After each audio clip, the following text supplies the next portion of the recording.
things that you or anybody else can ever do is have to notify a friend, a loved one, a coworker, somebody you know that they just lost a loved one or a friend. It's one of the hardest things you ever have to do. You'll never understand just how hard it is to have to go and speak to someone face to face, eye to eye, and tell them, I'm sorry, but you just lost fill in the blank. It's one of the hardest things you'll ever have to do. I've had to do it twice in my lifetime, and I wish, and I pray I never have to do it again. Yesterday afternoon, Brian Laundrie's parents were officially informed that the cause of death of their son was suicide.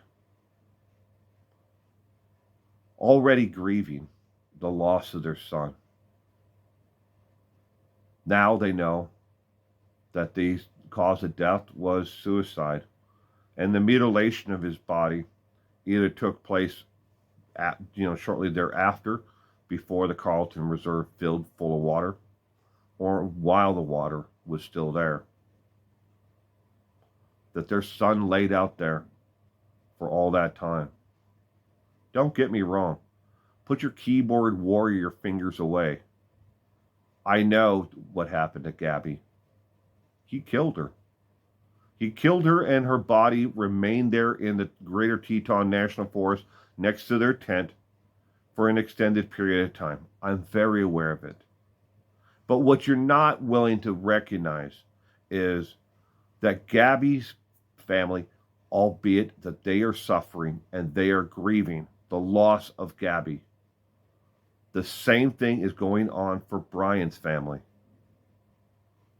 And you need to understand that and at least acknowledge that his parents are grieving and his family are grieving the loss of Brian.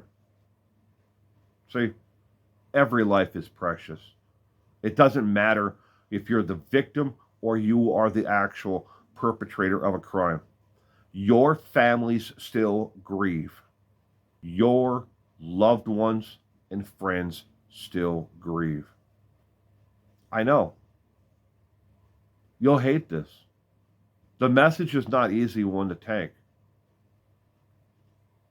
It's never easy to actually have to acknowledge that the person who commits a crime is somebody's child. That they grew up and their family enjoyed the small little things as they grew up. How when they first started to learn to walk, riding a bike for the first time, going to school, getting that first report card, all those little minor celebrations in life. Gabby's parents had that with her. Brian's parents had that with him. And then, for some reason, somewhere along the line, Brian went off the rail and did what he did.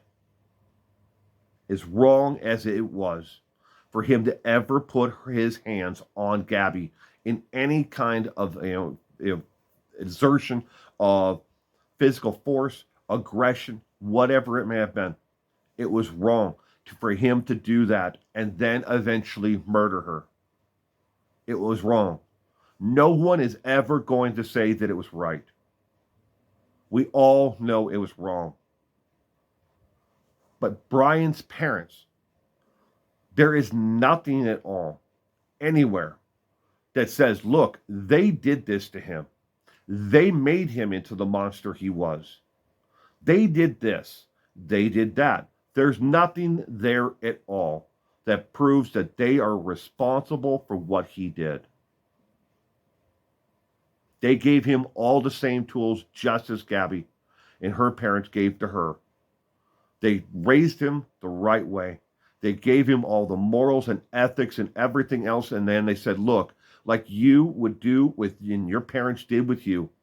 And then said, here to the world, please protect my child and nurture them and have them grow into the adult that they should be.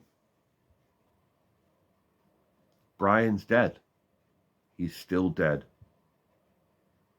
The parents are still suffering. They're suffering every day, and they will suffer from here on out as they grieve the loss of their son. It's not their fault. The only person that we should be placing blame upon is Brian.